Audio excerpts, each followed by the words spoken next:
Cher is asking a good question here. Um, she said, I'm just starting my course,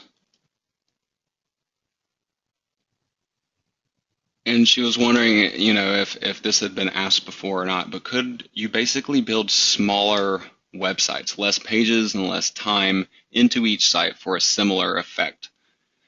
Thinking about building quick sites for Christmas as an example. There are potential ways that you could do that, Cher. Building a smaller website where it wasn't a 20-page full-blown website like what I teach you guys to build here. Um, some people do prefer to actually focus on building mini sites. Some people actually do websites that are just a single page where it's nothing but the actual homepage of that website. And it's not that there's really anything wrong with building a smaller type of a site like that or even a single page website. It's really about whether or not you can get traffic to it or how you're going to go about getting traffic to the site. If you can't get the site to rank in a search engine, then you're going to have to drive traffic to it in other ways. Some people will set up a one-page site that is nothing more than a page that's promoting one specific product. And they might then drive traffic to that page from other marketing avenues, social media, videos that they create, things of that nature.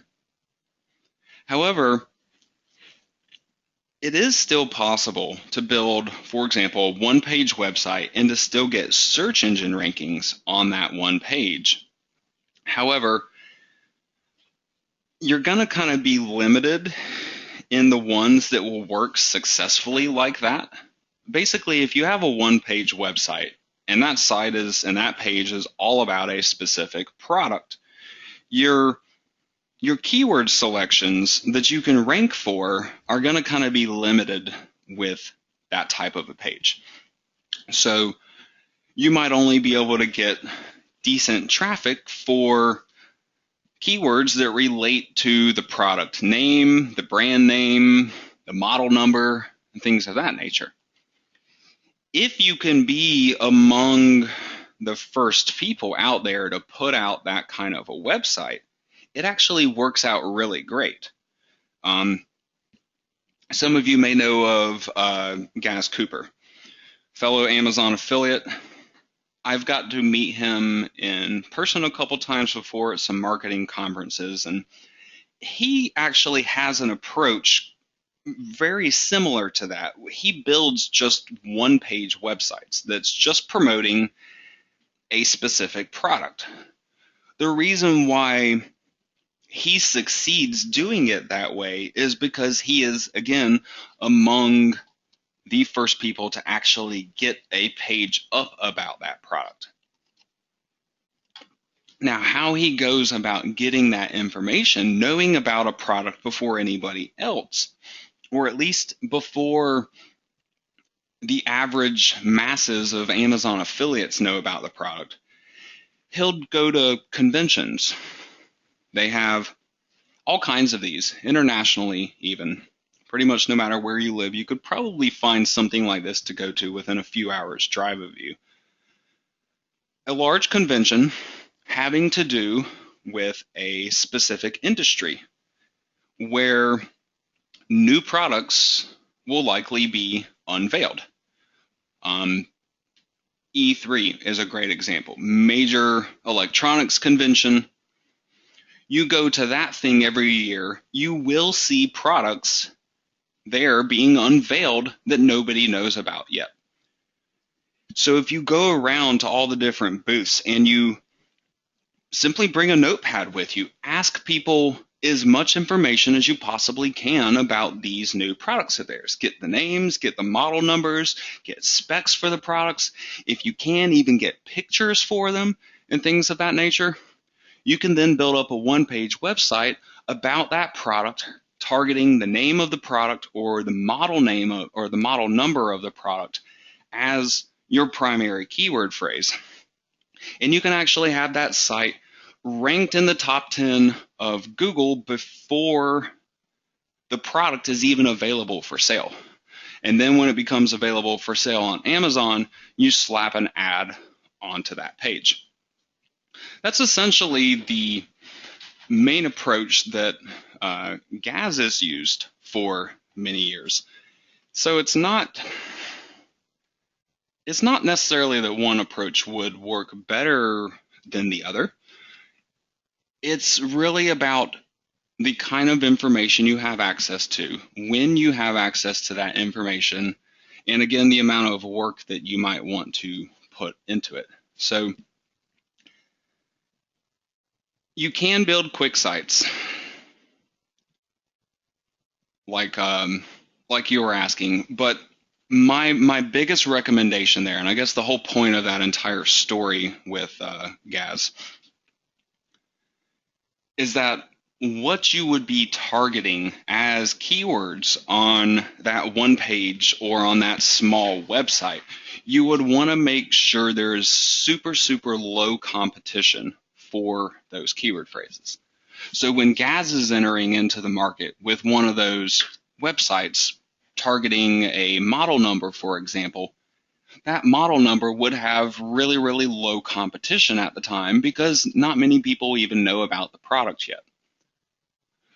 You could still get away with doing something like that on a small scale with smaller websites where you didn't have that pre-launch kind of information about a product, but you would just have to be really, really careful about which keywords you were targeting and which products you were promoting. You wouldn't necessarily be able to just target anything using that kind of approach if you don't have some of that special information to go off of.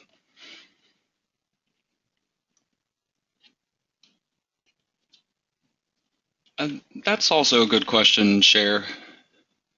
She was asking about, would a fast one-page site be appropriate just for a Web 2.0 or a free site? I assume you're meaning using like one of the free blogging platforms out there to where you don't have to even get your own domain name, to where you could just use, for example, WordPress.com and have your own one-page site set up there. A lot of times, if that is what you're asking, a lot of times I would be a little more inclined to say that that kind of approach can be more successful for a small, even a one-page website that needed to get up in the rankings fairly quickly. When you're building a website or a web page off of a domain that's really well known, that's been around for a long time, something where other people are already building on that, like WordPress.com. There's a whole bunch of other sites like that. Blogger, for example,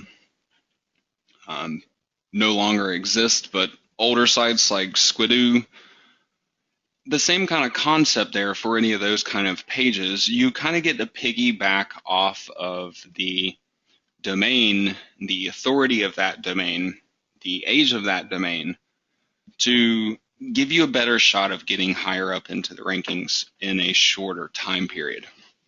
If you were under a major time crunch, if you needed these rankings, in a week or two or something like that, and you were targeting a really low competition keyword phrase, I would be inclined to say maybe go with one of those free sites. However, there's kind of a drawback to it as well. You're limited in what you can do on those free websites.